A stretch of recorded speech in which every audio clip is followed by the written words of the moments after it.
जय माता की, हर हर महादेव, जय माँ काली। आशा करती हूँ सब अच्छे होंगे, स्वस्थ होंगे।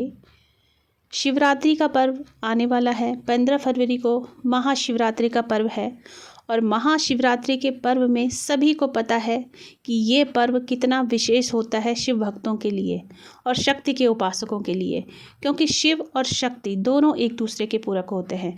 ना तो शक्ति के बिना शिव को पूजा जा सकता है और ना शिव के बिना शक्ति को पूजा जा सकता है।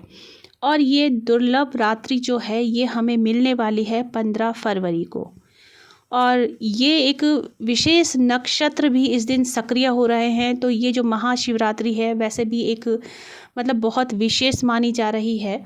तो इस रात्रि में निशित काल जो होता है, महादेव की पूजा निशित काल में की जाती है। वैसे तो चारों प्रहर में अगर आप महादेव का पूजन कर सकते हैं तो ये तो सबसे अच्छी बात होगी, लेकिन यदि आप 4 प्रहर नहीं भी पूजन कर सकते तो जो निशित काल है यानी कि 11:20 से लेकर के 12:40 बजे तक ये जो समय रहेगा ये बहुत ही महत्वपूर्ण और शक्ति जागरण के लिए विशेष पल आप लोगों को प्राप्त हो रहे हैं, और इन पलों को बिल्कुल भी ना गंवाएं। तो मैं जल्दी से बता देती हूँ कि आपने क्या करना है। सबसे पहली बात तो यह है कि अगर महादेव का रात्रि जागरण आप कर सकते हैं, रात्रि जागरण से अर्थ मेरा यह है कि रात भर आप महादेव का ध्यान कर सकते हैं, महादेव के मंत्रों का जाप कर सकते हैं, वो चाहे पंचाक्षरी मंत्र हो या महामृत्युंजय मंत्र हो, किसी भी प्रकार से आप महादेव को और माँ भगवती को आप स्मरण कर सकते हैं। तो सबसे अच्छी बात तो वही रहेगी, क्योंकि आपको यदि अपनी शक्ति जागृत करनी है, अपने भीतर की शक्ति जागृत करनी है, तो माँ और महादेव इन दोनों को प्रसन्न करना अति आवश्यक है। तो आप लोगों ने जो अभिषेक महादेव का करना है रात्रि काल में, उसके लिए आपको बेलपत्र की आवश्यकता पड़ेगी 108, और साथ में आपको आवश्यकता पड़ेगी मिश्री की और अक्षत। जो बिना टूटे हुए चावल होते हैं, जो टूटे नहीं होते, उन्हें कहा जाता है अक्षत। ये 3 चीज़ें आपको मुख्यतः चाहिए। अभिषेक करने के लिए आपको जल की आवश्यकता है, घी, शहद, गंगा जल, दूध, दही। ये आपकी अपनी इच्छा है, आप किन किन चीज़ों से महादेव का अभिषेक करना चाहते हैं। महादेव की पंचोपचार पूजन करने के बाद आपने वो कार्य करना है जो मैं आपको बताऊंगी। तो इसमें सबसे पहले तो शिवलिंग को आप किसी प्लेट में रखिए। प्लेट पीतल की हो तो बहुत अच्छी बात रहेगी। शुद्ध प्लेट जो कि आपकी जूठी ना हुई हो, यानी जिसमें आपने भोजन न किया हो, ऐसी आपने प्लेट लेनी है। उसमें आपने शिवलिंग स्थापित करना है और उसके बाद शिवलिंग का अभिषेक कीजिए। शिवलिंग का अभिषेक करने के बाद पंचोपचार से पूजन कीजिए, घी का दीपक जलाइए। महादेव का आप जिस प्रकार से भी आप हमेशा पूजन करते हैं उस प्रकार से सिंपल तरीके से पूजन कीजिए, क्योंकि हमारे महादेव जो है ना बाबा, वो उनको साधारण पूजा की आवश्यकता है। उन्हें ज़्यादा उन्हें कोई ताम झाम या कुछ विशेष प्रकार का पूजन उन्हें नहीं भाता है। उनको आप जितने साधारण तरीके से आप पूजन करोगे ना, उतने आप उनको देखोगे वो जल्दी प्रसन्न होते हैं। तो ये कार्य जब आप कर दोगे, उसके बाद आपने महादेव के 108 नाम शिवाष्टकम, उससे आपने बेल पत्र महादेव को अर्पित करने, यानी एक एक नाम आपने बोलना है और महादेव को बेलपत्र चढ़ाना है।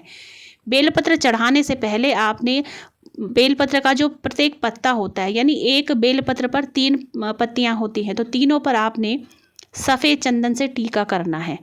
साथ में आप जो रोली होती है उसका भी आप एक एक टीका लगाएंगे तीनों पत्तियों पर, यानी जो 108 पत्तियां हैं सब पर सफ़ेद चंदन और लाल चंदन चाहे रोली आपने टीका करना है। सभी पर होना चाहिए। जो 108 बेलपत्र आपने इकट्ठे किए हैं सब पर टीका होना बहुत ज़रूरी है। तो ये महादेव के 108 नाम ले लेकर आप ये बेलपत्र शिवलिंग पर अर्पित करेंगे।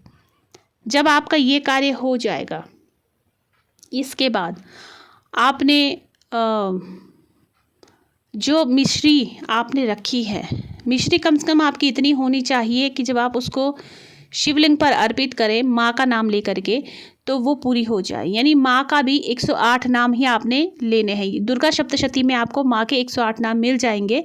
तो माँ के 108 नामों से आपने फिर महादेव की जो शिवलिंग है, शिवलिंग पर ही हस्तकमल, आप सब लोग जानते हैं हस्तकमल, पार्वती का हस्तकमल जो कहा जाता है, पार्वती का जो स्थान शिवलिंग पर होता है वहाँ पर आपने अर्पित करने हैं माँ का एक एक नाम लेकर के। यानी आपने नाम से आगे ओम लगाना है और नाम के बाद नमः लगाना है, शिव जी के साथ भी और माँ के साथ भी। इस तरीके से आपने 108 बार महादेव के नाम और 108 बार माँ भगवती के नाम से आपने अर्पित करने हैं बेलपत्र और मिश्री। अब ये कार्य जब आपका हो जाएगा उसके बाद आपने क्षमा मांगनी है माँ से और महादेव से। अपने पूजा पाठ में जो भी आपकी गलतियाँ हो गई उसके लिए आपने क्षमा मांगनी है। और सर एक चीज़ मैं बताना भूल गई कि जब आप पूजा शुरू करोगे ना तो सबसे पहले आपने संकल्प ले लेना है। संकल्प आप उसी विधि से लोगे जिस विधि से संकल्प लिया जाता है, और संकल्प पे आपने वही कार्य बोलना है जिस कार्य के लिए आप ये अभिषेक कर रहे हो शिवलिंग का। और सबसे अच्छी बात होगी कि अगर आप संकल्प में आप कहें कि मैं महादेव और माँ पार्वती की प्रसन्नता के लिए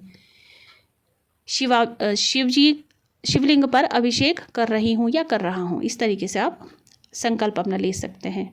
दक्षिणा आपने अवश्य चढ़ानी है।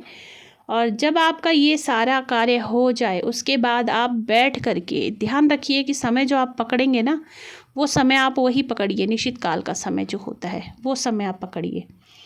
तो उस समय पर बैठ करके जब आपका ये अभिषेक पूरा हो जाएगा, आप क्षमा प्रार्थना भी आपकी हो जाएगी, उसके बाद आपने ये अपनी पूजा पाठ जो है शिव और माँ पार्वती के चरणों में अर्पित कर देनी है। ठीक है। उसके बाद आपने महामृत्युंजय मंत्र का जाप या फिर ओम नमः शिवाय पंचाक्षरी मंत्र का जाप आपने करना है, जितने देर भी आप कर सकते हैं ध्यान लगा करके। तो ये कार्य आप जरूर करिए।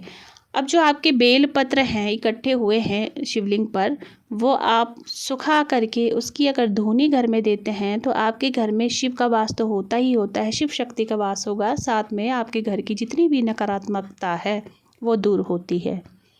मिश्री जो है उसकी आप अगले दिन खीर बनाइए, खीर में आप मिश्री डालिए, और खीर जो है चावलों की खीर बनानी है। महादेव को भी भोग लगाना है, माँ पार्वती को भोग लगाना है, और घर के देवी देवताओं को भोग लगाने के बाद आपके जो गुरु हैं जिनको आप गुरु मानते हैं, गुरु के नाम से भी भोग लगाइए। ये जो है आपकी शिवरात्रि का जो पूजन है इस प्रकार से आपका पूरा होगा।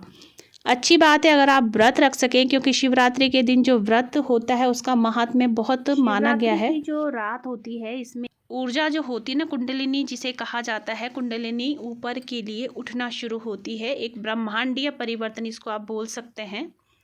तो ये शिवरात्रि की रात्रि ही ये संभव हो सकता है बिना किसी मेहनत के। मेहनत सिर्फ इतनी होती कि आपको बैठना है, महादेव का नाम लेना है, माँ पार्वती का नाम लेना है और ध्यान करना है, महादेव के चरणों में अपना ध्यान लगाना है। तो इससे आपकी कुंडलिनी जो है वो ऊपर को उठती है, और शरीर के जितने भी अंग दर्द करते हैं या कोई भी परेशानी ब्लॉकेज वगैरह है, तो यदि आप ये रात्रि जो है सोने में ना गंवाएं, जाग करके आप महादेव के नाम से इस रात को काटें। चाहे आप थोड़ी देर ही बैठिए, लेकिन बैठिए ज़रूर सीधा होकर के, बिल्कुल सीधा होकर के आसन पर। तो आपकी जो शारीरिक जो तंत्र है ना, वो एक जो उसका जुड़ाव होगा वो ब्रह्मांड से होता है सीधा। तो इसलिए भी ये रात खास मानी जाती है।